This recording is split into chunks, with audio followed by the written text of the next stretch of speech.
Hello guys, hello, this is for Capricorn. Capricorn, welcome dito sa aking channel, Kapalaran 888. Welcome guys. Alamin natin kung anong messages, energy gabay para sa lahat ng Capricorn.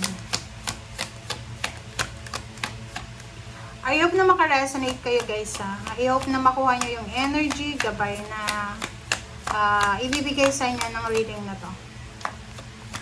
Okay, kung bago ka sa channel ko, please like, share, and subscribe Capricorn. And if hindi resonated guys, pwede nyong check yung Taurus tsaka Virgo. Yung sun sign, moon sign nyo. Okay? Tingnan nyo kung saan kayo magre-resonate. Capricorn, wedding. OMG.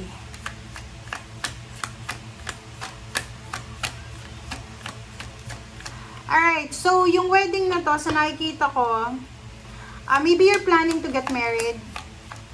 May mga Capricorn na posibleng kayo na ang magpo-propose sa yung partner na ikasal kayo. Or maybe ikaw yung makakatanggap ng marriage proposal.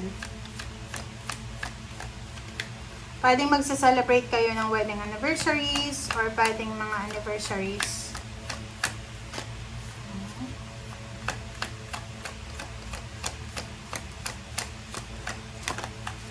Okay, next is perfect timing. Okay, perfect timing.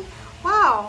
So, sabi ng baraha doon sa mga Capricorn daw na hindi pa kasal, now is a perfect moment for you to act on your inspiration. So, yun. Kung gusto mong magpakasal, gusto mong magpatayo ng bahay, kung may budget ka, dito daw sinasabi na this is the perfect timing. Okay? Moment. Okay? May magbubukas sa pinto para sa'yo. So, wag mo nang patagalin to. So, like mga job offers, financial offers, parang ganon. And, yung mga pangangailangan mo para sa future success mo na andito na. Okay? Everything and everyone is on your side, supporting your positive outcome. So, yun. Supportado ka ng mga like, kung gusto mong magpakasal, gusto mong mag-settle down, you're supported ng iyong mga parents, mga kaibigan, or ng mga tao na nagmamahal. Or sabihin natin, baka kasal, gusto mong makipaghiwalay, mag-divorce, anal, parang ganun. Pwede din na business, nakapag-decide ka na mag-business na lang. So, yun, may mga support system ka.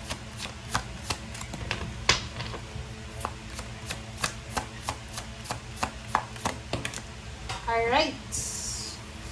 Okay, Capricorn, I use. Wow, this is your energy. Sinasabi ng baraha sa'yo na gamitin mo yung pagiging Capricorn mo. Paano yon? Ang Capricorn kasi is workaholic ng Capricorn. So, trabahuin mo. Trabahuin mo ito na panahon na to. So, whatever man na gusto mong gawin mo. Mars, force number 5. So, wag nang mag-alala. Wala kang dapat talalahanin. Okay? Be strong. Be courageous. Iwasan nating mag-alala.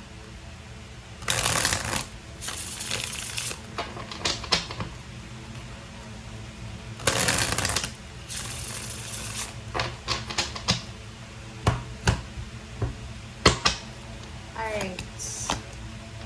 Okay, Four of Cups and the Moon. You're waiting.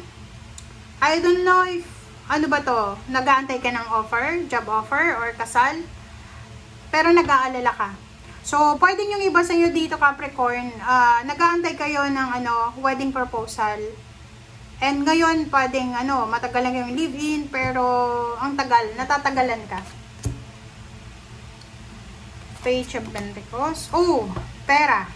Pwedeng you're waiting for the promotion, for the completion, or for the end of your contract. Parang ganon, retirement. Kumbaga, nag-aantay ka para sa future mo. Nag-aantay ka kung kailan ka ba magiging mayaman.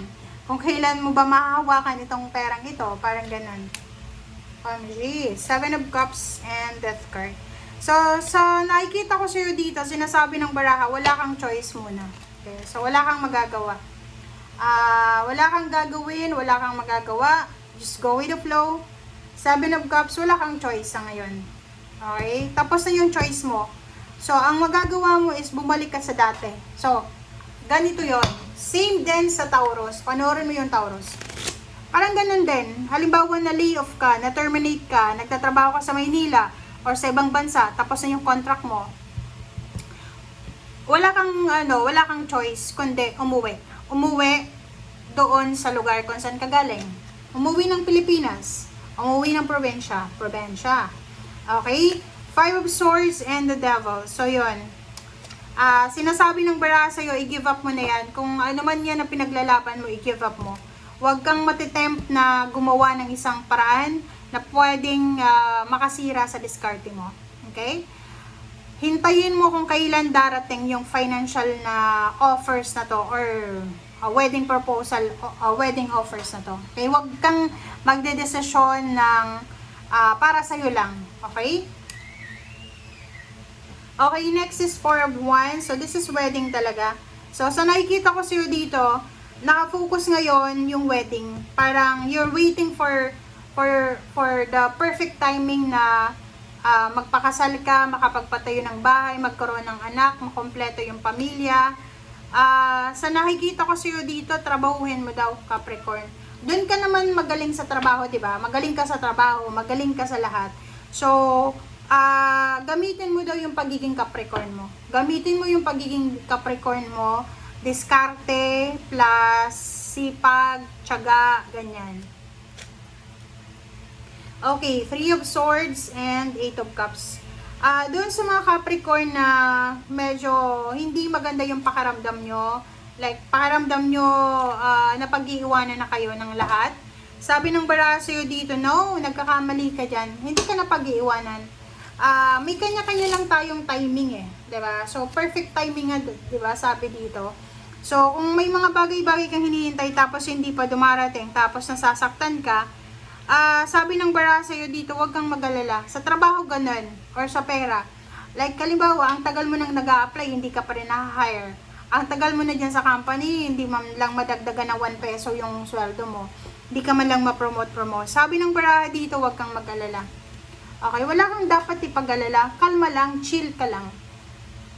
Diba? Mag-chill ka lang, kalma ka lang. Kasi ang sabi ng baraha dito, sa sobrang sipag mo, sa sobrang galing mo sa trabaho, sa sobrang diligent mo, and persistent mo sa trabaho, walang imposible na magtagumpay ka. Walang imposible na hindi ka ma-promote. Walang imposible na hindi yan ma-appreciate ng mga bosses mo yung mga ginagawa mong efforts, diba? So, maghintay lang tayo ng perfect timing. Thank you guys. Bye!